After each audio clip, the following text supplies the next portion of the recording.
This is a fictional romantic story, created for entertainment purposes only. The first time I heard my daughter call out to a stranger in a graveyard, my heart stopped. Not the poetic kind of stopping. The kind where your vision narrows and your knees forget how to lock, and the only thing keeping you upright is the hand of a man you have never met closing around your arm like he was born to catch falling women. He was kneeling in front of a headstone with flowers in his fist, and my little girl had just called him Daddy, and the look on his face when he turned around was something I will carry with me until I die. It was grief and shock and something else. Something that looked like recognition. Like he had been waiting for a voice exactly like hers without knowing it. But I need to slow down. I'm getting ahead of myself, and you deserve the whole story. Before I tell you everything, I want to say something. If you're listening to this right now, whether it's 2 in the morning or you're on your commute or you're just trying to feel something real today, thank you. You being here means the world to me. If we can get to 150,000 subscribers, I will keep telling these stories as long as you want to hear them. Hit that subscribe button for me. And if you have ever had to hold yourself together in front of the whole world when you were falling apart inside, hit like. I see you. I've been you. Drop a comment and tell me where you're listening from. I love reading those. Now let me tell you how this started. Let me tell you how I went from a woman running from a man who nearly destroyed me to standing in the arms of a man the world feared, feeling safer than I had ever felt in my life, and how it started with a 4-year-old girl, a cemetery, and a name carved in stone. I need to give you some context about who I was before that day at the graveyard. I was 27. I had a daughter named Lily who was almost 4. I had a degree in financial analysis that I was actually using, which felt like a miracle most days. I worked at a mid-size consulting firm downtown, crunching numbers, building models, making projections that helped people who made 10 times my salary look smart in boardrooms. I was good at my job. I want you to know that. I was genuinely, quietly good at it. I was also exhausted in a way that had seeped into my bones and set up permanent residence. Lily's father was never in the picture. That's the simple version. The complicated version involves a man named Craig Weller, who was my supervisor for 11 months and who spent the first 3 of those months being charming and the next 8 making my life a waking nightmare. He wasn't Lily's father. He was something worse. He was the reason I flinched when men raised their voices. The reason I knew exactly how much concealer it took to cover a bruise on a cheekbone versus a jawline versus the inside of a wrist. The reason I showed up early to work every morning, not because I was dedicated, but because I needed to map the floor before he arrived, know which conference rooms were occupied, which hallways had witnesses. I reported him, twice, 3 times. HR nodded sympathetically and said they would look into it, and then nothing happened except it got worse because he found out I reported him, and the smile he gave me the next morning in the break room still shows up in my dreams sometimes.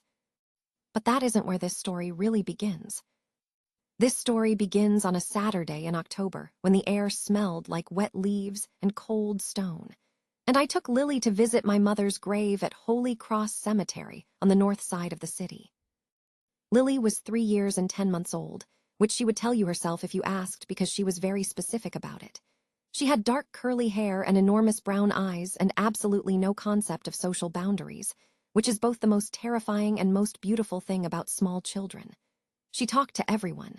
The mailman, the woman at the bakery, dogs, trees. She narrated her entire life out loud like the world was her audience, and she was never not performing.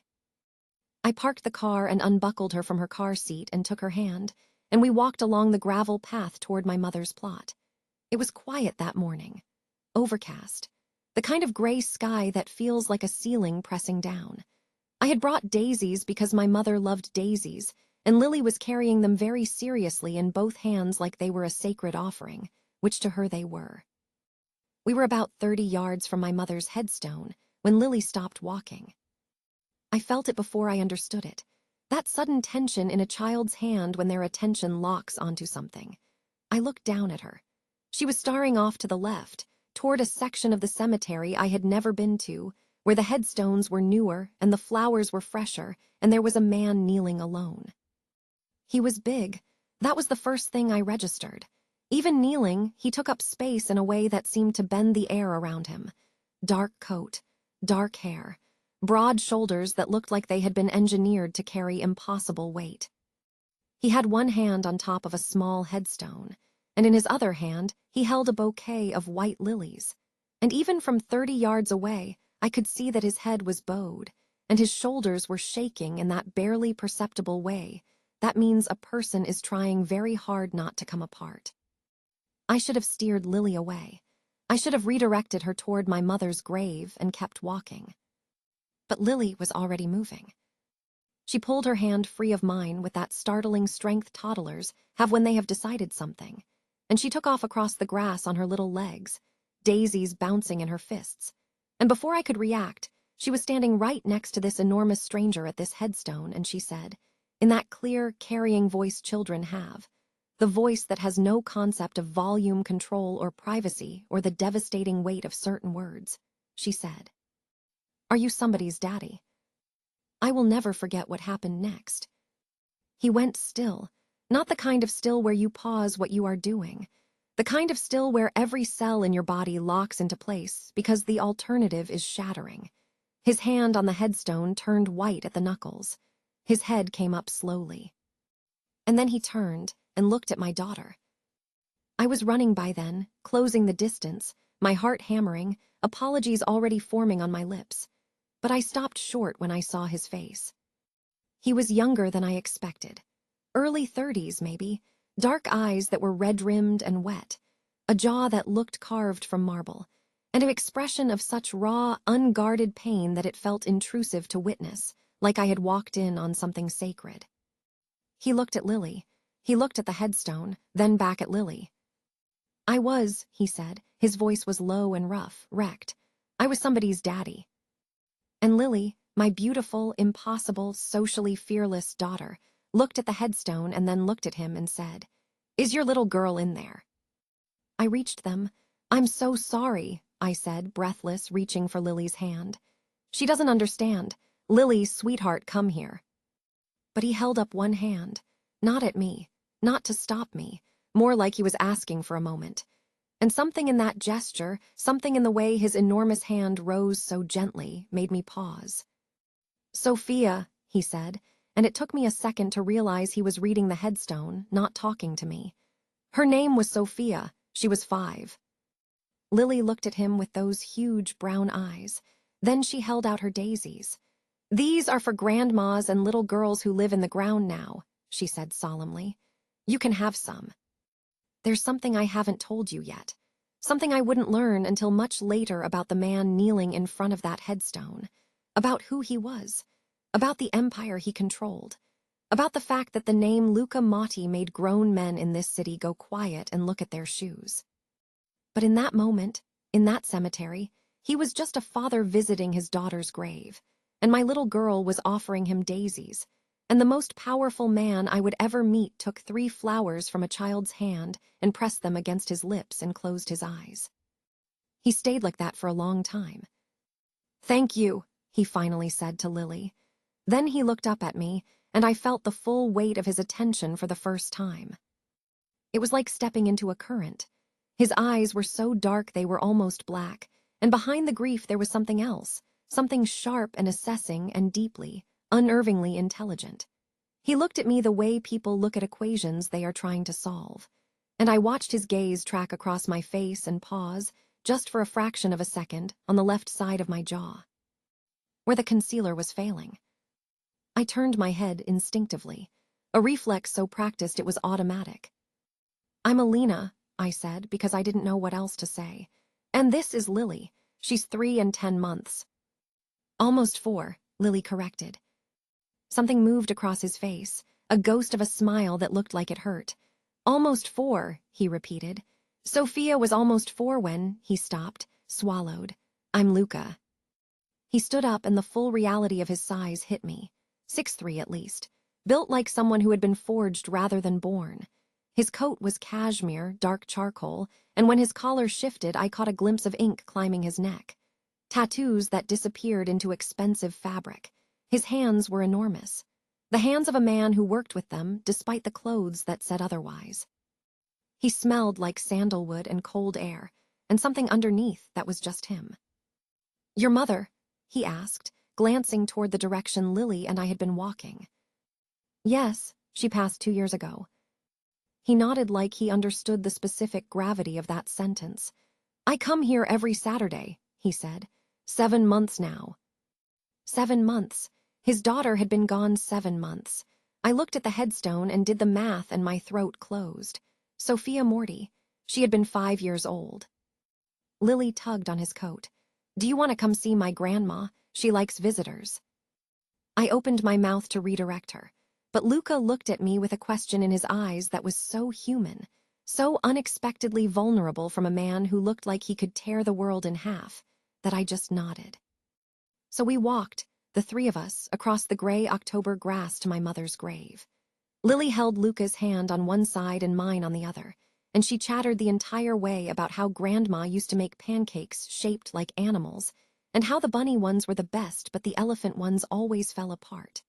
And Luca Morty, whoever he was, whatever he was, listened to every word like it was the most important thing he had ever heard. We stood at my mother's headstone, and Lily placed the remaining daisies and told Luca very seriously that you had to be quiet for a minute so Grandma could hear you thinking about her. So we were quiet, the three of us, standing in a row in the silence. But I didn't know yet what that morning had set in motion, what Luca had already noticed about me in those first few minutes, what he would do about it, what it would cost him, what it would cost me, what it would save. The next Saturday, he was there again. I told myself we were going to visit my mother, and we were, but I would be lying if I said I didn't look toward his daughter's headstone the moment we came through the gate. He was there, same dark coat, fresh white lilies. Lily broke free and ran to him like he was a long-lost friend, and the smile he gave her when he saw her coming was so different from the grief-ravaged expression of the week before that it physically startled me. It was small and careful and real, like a door cracking open to let in light. That became our routine, 4 Saturdays in a row. We would visit our people, and then the three of us would walk the paths between the headstones, and Lily would ask Luca questions with absolutely no filter, and he would answer every single one. She asked him if Sophia liked butterflies.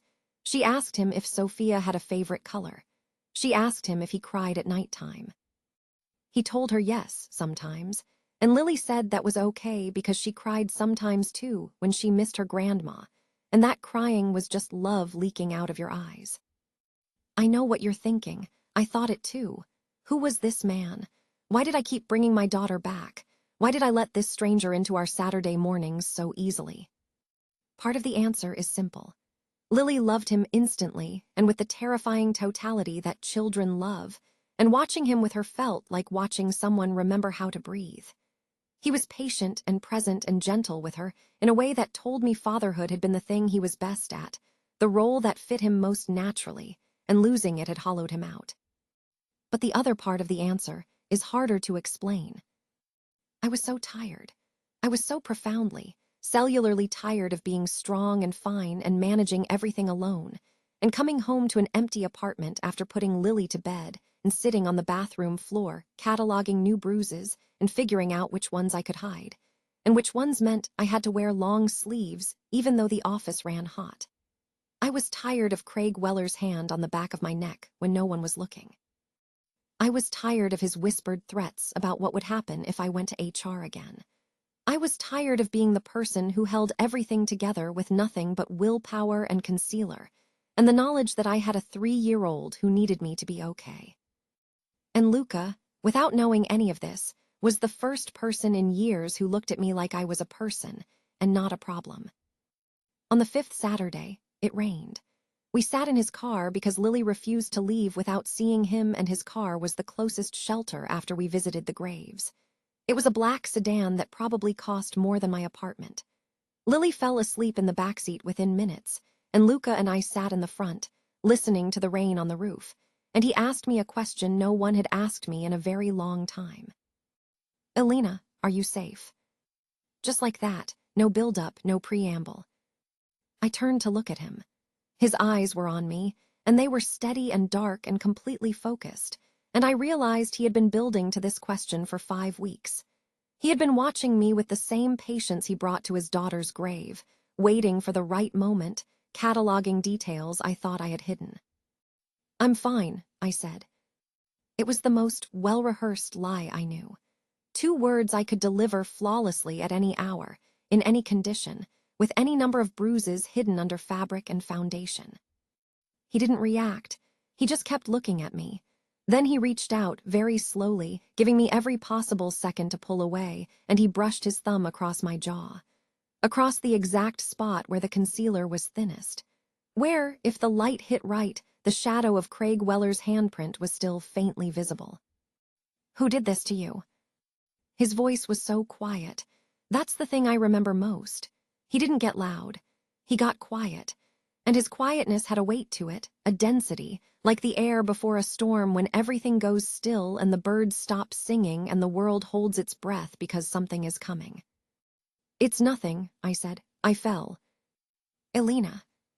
Just my name, but the way he said it, like he was holding it carefully in his mouth, like it mattered, like I mattered.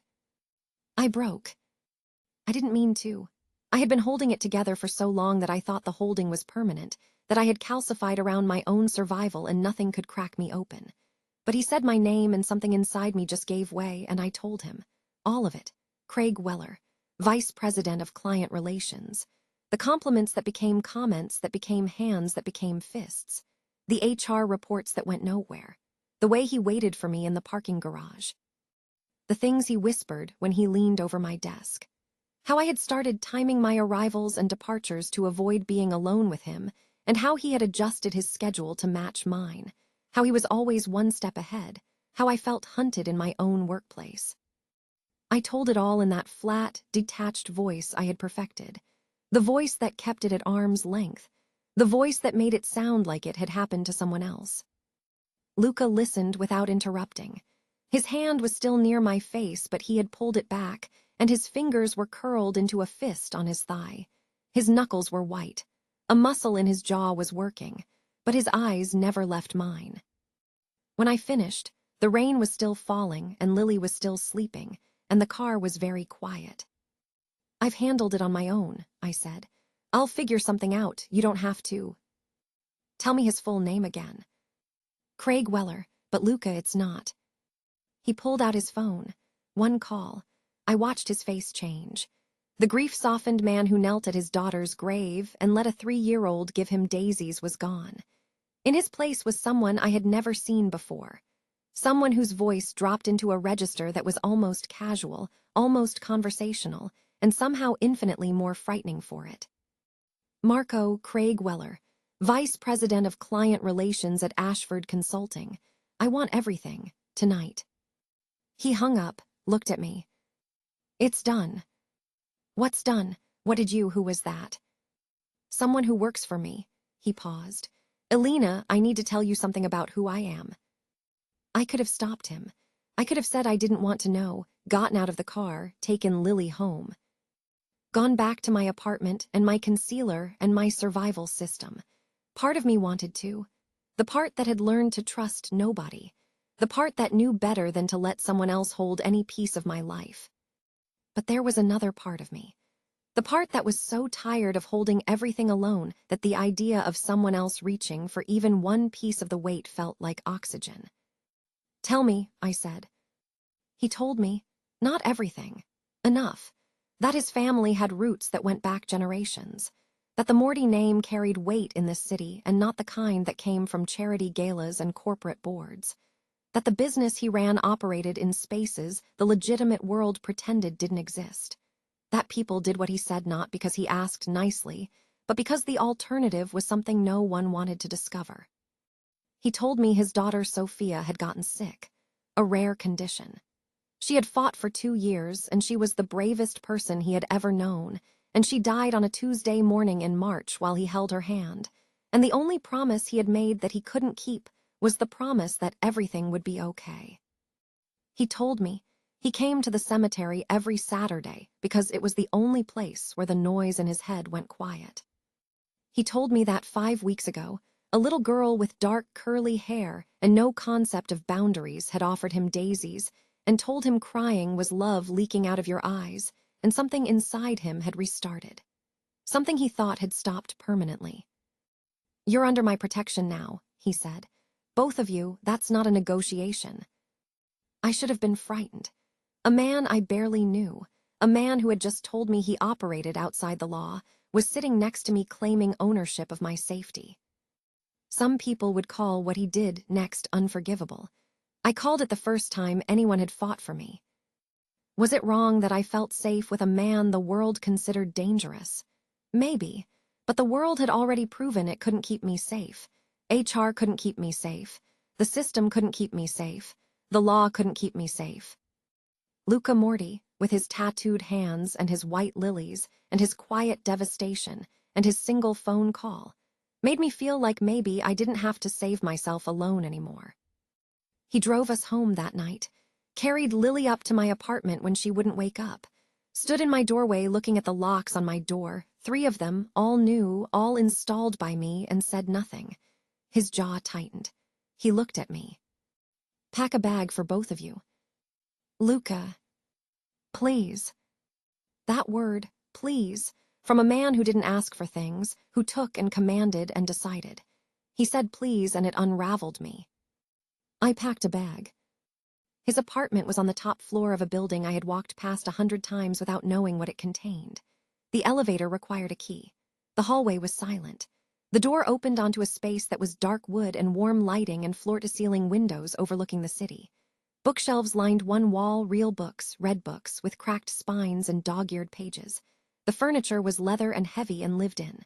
The kitchen was spotless. The air smelled like coffee and sandalwood and him. There was security. I caught glimpses. A man in the hallway who nodded at Luca. A panel by the door with lights I didn't recognize. Cameras I couldn't see but knew were there. It was visible but unobtrusive, like everything about his operation, powerful enough to be inarguable, subtle enough to almost forget. He put Lily in a bedroom that had clearly been prepared. Fresh sheets, a nightlight shaped like a star plugged into the outlet, a stuffed animal on the pillow that was still in its packaging. I stood in the doorway of that room and looked at the nightlight and the stuffed animal, and something in my chest cracked open because this man, this dangerous, grieving, impossible man, had thought about what a little girl might need in a strange room at night. "How did you?" "I made a call on the drive over." "You carry nightlights in your car." "I carry a phone. People bring me what I need." I laughed. It came out broken and wet and surprised, and he looked at me like the sound of my laughter was something he wanted to memorize. "You take the bedroom at the end of the hall," he said. "I'll be out here. This is your apartment. And you're in it, so you get the bed." He didn't wait for me to argue. He turned and walked to the couch and sat down and picked up a book like this was settled, like it had never been a question, like the most natural thing in the world was giving up his bed to a woman he had met 5 weeks ago at his daughter's grave. I lay in his bed that night. The sheets smelled like him. I was wearing one of his shirts because I had packed in a panic and forgotten a sleep shirt, and when I had apologized, he had opened a drawer without a word and handed me soft black cotton that fell to my knees. I should have been afraid. I was in a stranger's apartment, a dangerous man's apartment. My daughter was sleeping down the hall in a room with a star-shaped nightlight. I wasn't afraid. For the first time in over a year, I wasn't afraid. I woke at 3 in the morning. Unfamiliar ceiling, unfamiliar sheets. City glow through windows that stretched from floor to ceiling, turning everything blue and amber. One breath of confusion, one heartbeat of fear. Then I remembered where I was, and the fear dissolved like smoke. I followed the light. He was in the kitchen. He had changed out of his coat and dress shirt into a dark t-shirt, and I saw his arms for the first time. The tattoos were everywhere. Dark ink that wound from his wrists to his shoulders, disappearing under cotton. Religious imagery mixed with words in Italian mixed with something that looked like dates and initials. He looked younger like this, more human, and somehow more dangerous because I realized the expensive suits were the costume. This was the man underneath. His knuckles were split.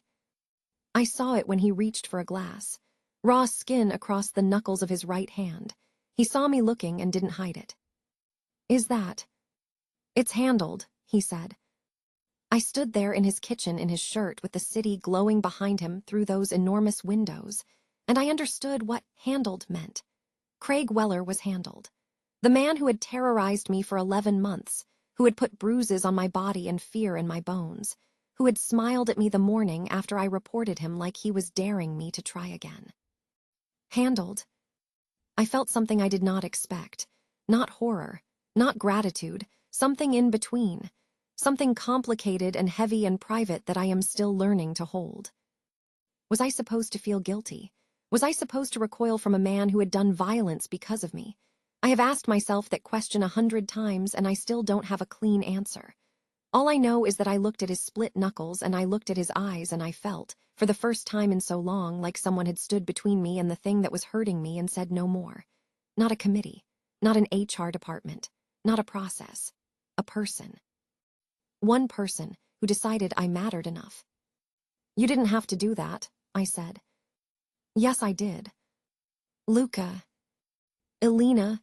He set down the glass, turned to face me fully. "I lost a daughter. I couldn't protect her from what took her. I couldn't fight it. I couldn't threaten it. I couldn't buy it off or burn it down. I had every resource in the world and none of it mattered. She slipped through my hands and there was nothing I could do." His voice broke on the last word, just a hairline fracture. He put it back together immediately, but I heard it.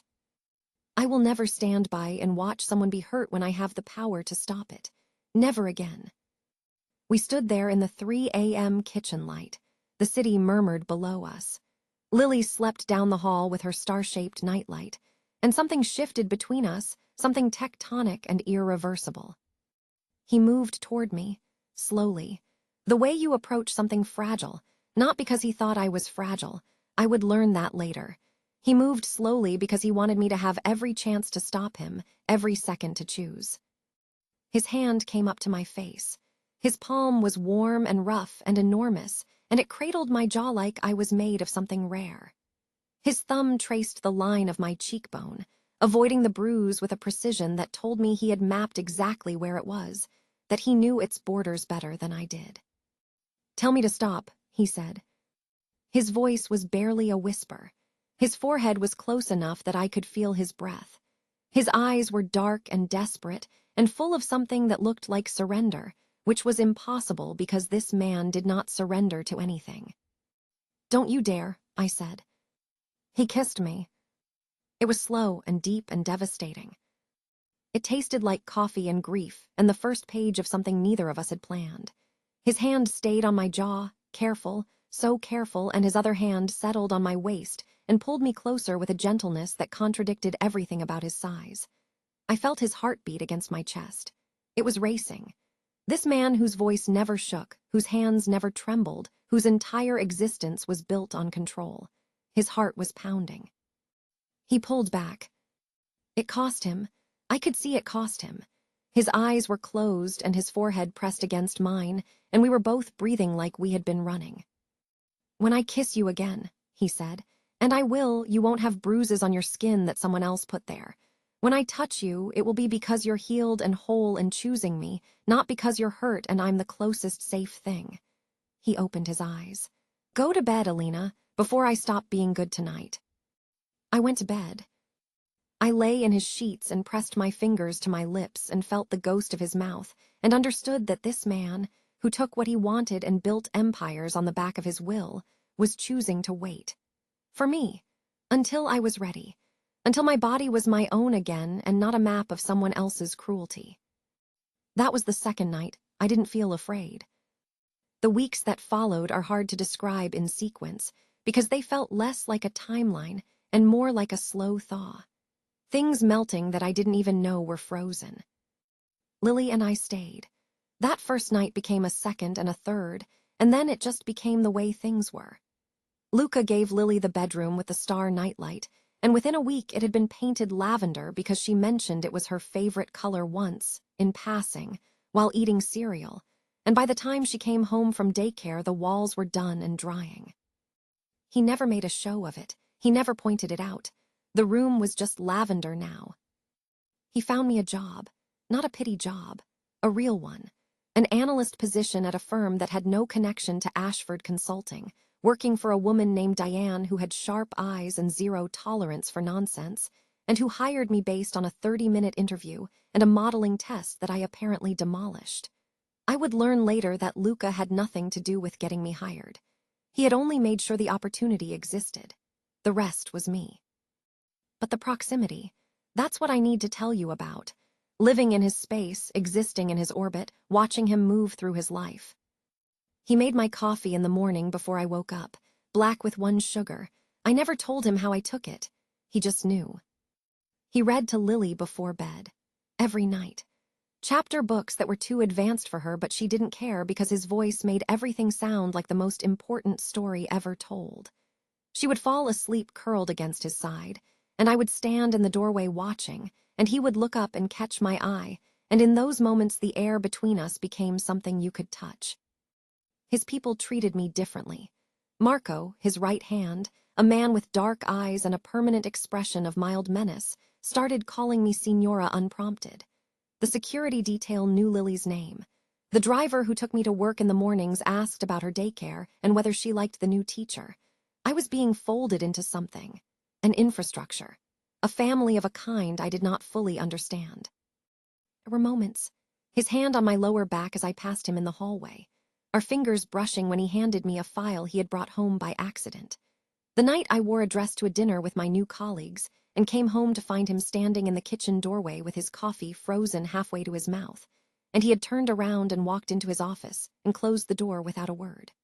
Marco told me later, with the ghost of a smile, that Luca had stayed in that office for 45 minutes. News of Craig Weller came in fragments. He was no longer employed at Ashford. His position had been filled.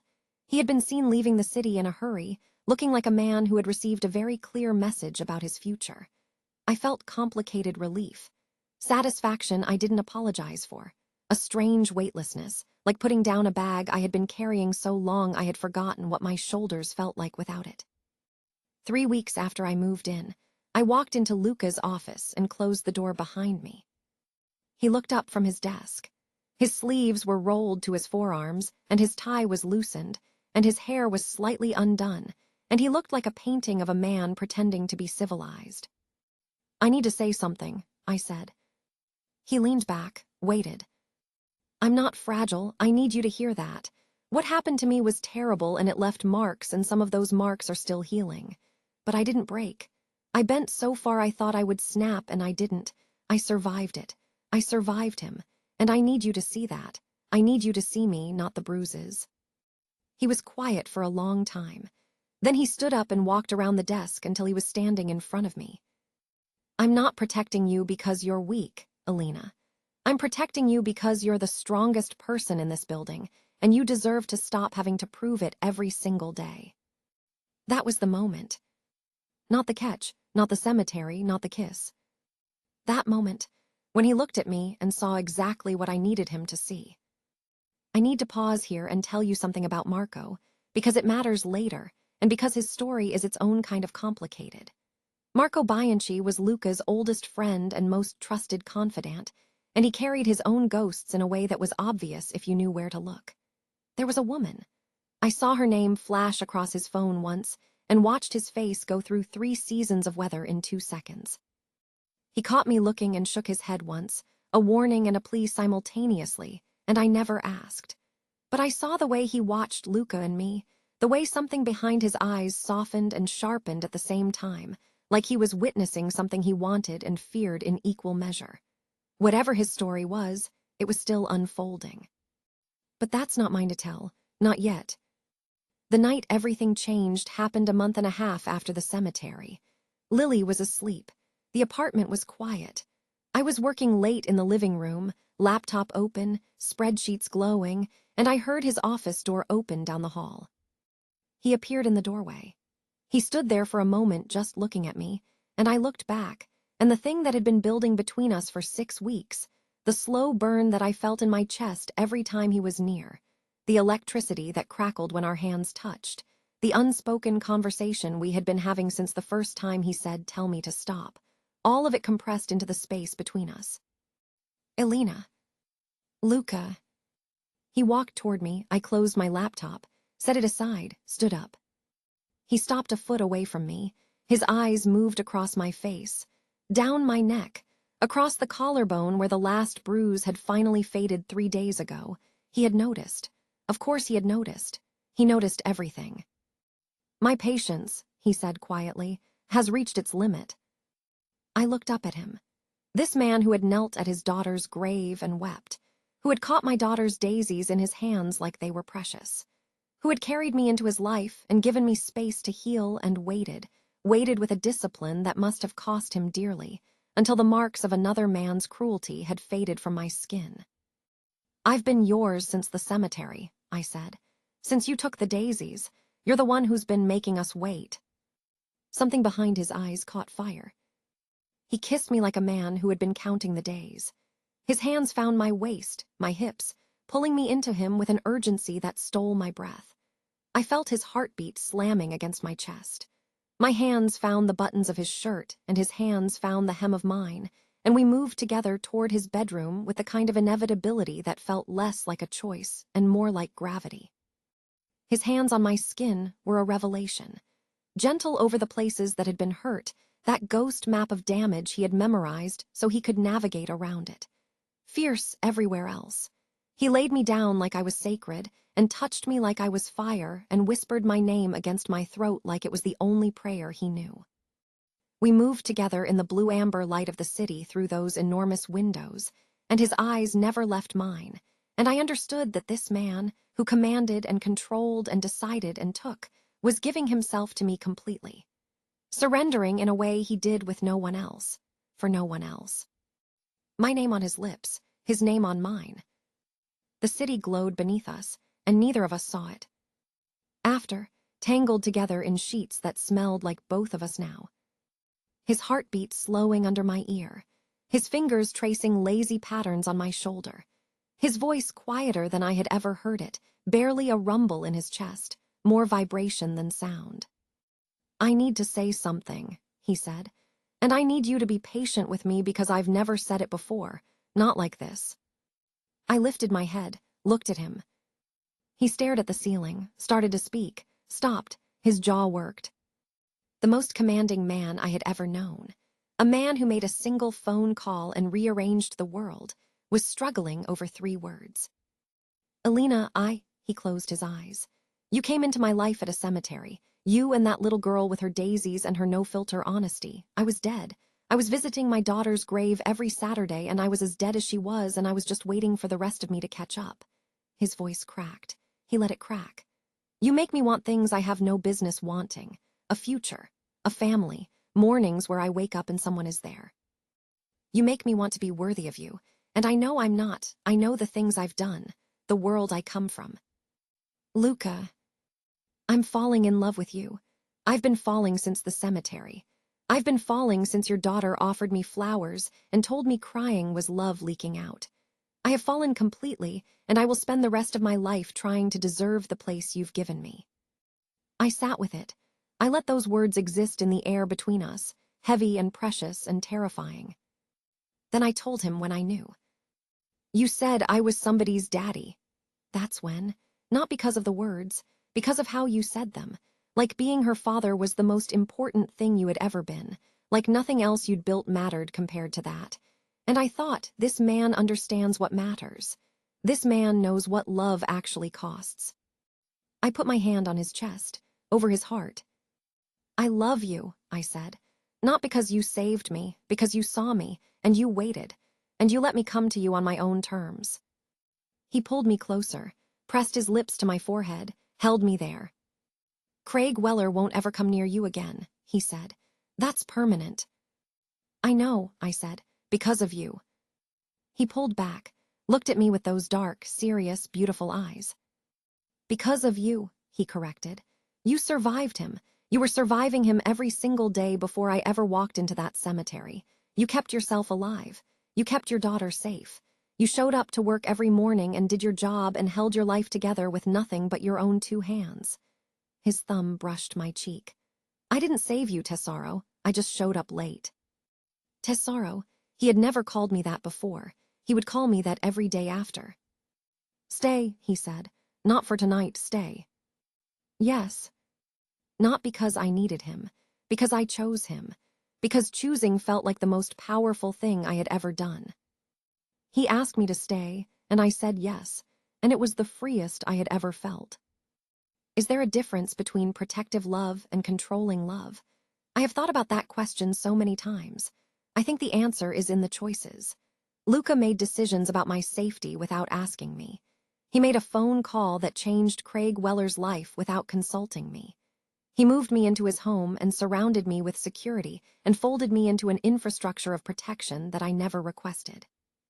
But everything else, every door between us, every step closer, every night, every kiss, every moment of intimacy, those were mine. He gave me the keys and waited for me to open the doors myself. He told me to stop him, and he meant it. He pulled back when it cost him everything because my healing mattered more than his want. That's the difference, I think. Control takes your choices away. Protection makes sure you're safe enough to make them. The balcony at night, his arms around me from behind. The city sprawled beneath us, glittering and alive.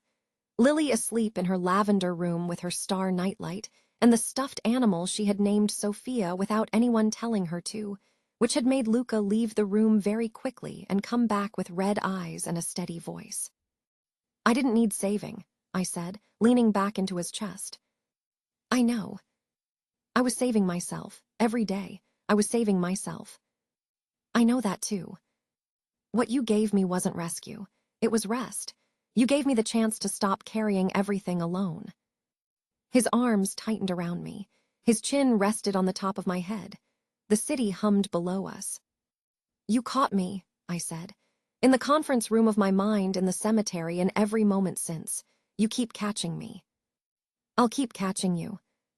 "You don't have to, because I've got you too." He was quiet for a moment. Then he laughed, soft and low and real, and I felt it rumble through his chest and into my bones. "Yeah," he said, "you do." I had to fall to find the person already reaching. But the truth is, he had already fallen too. He was on his knees in a cemetery, broken in half by grief, and a little girl with daisies put him back together one Saturday at a time. We caught each other. That's the story. And if you're out there right now, listening to this, holding yourself together with nothing but willpower and caffeine and the desperate hope that someone sees through the armor you've built. If you're tired of saying, "I'm fine," when you're not. If you're waiting for someone to ask the question and mean it. I see you, and I hope you know you don't have to fall alone. Now I want to hear from you. Did Luca go too far with Craig Weller, or was it justified? When he called me his, when he said I was under his protection and it wasn't a negotiation, was that possessive? Or was it being valued? He had been noticing me for weeks at the cemetery, watching, paying attention to details I thought I was hiding. Is that romantic, or is that something else? Was I right to trust him so quickly? Is there a real difference between protective love and controlling love, and where do you draw that line? Have you ever had someone see through your "I'm fine"? Would you have fallen for someone that dangerous? I said I bent, but I didn't break. Have you ever needed someone to hear that from you? What would you have done differently? Tell me in the comments. I read every single one. If you're new here and this story made you feel something, subscribe. We are pushing toward 150,000 subscribers, and every single one of you matters. Hit that like button if you've ever held yourself together when you wanted to fall apart. Drop a comment telling me where you're listening from and what your favorite moment was. Share this with someone who needs to hear it today. If you have a story of your own, a moment when someone finally saw through the mask, I want to hear it. Your stories matter. Your survival matters. You matter. I'll be here next week with another story. Another woman who found her way through the dark. Another man who was more complicated than the world gave him credit for. Thank you for being here. Thank you for listening. Thank you for staying. I've got you too.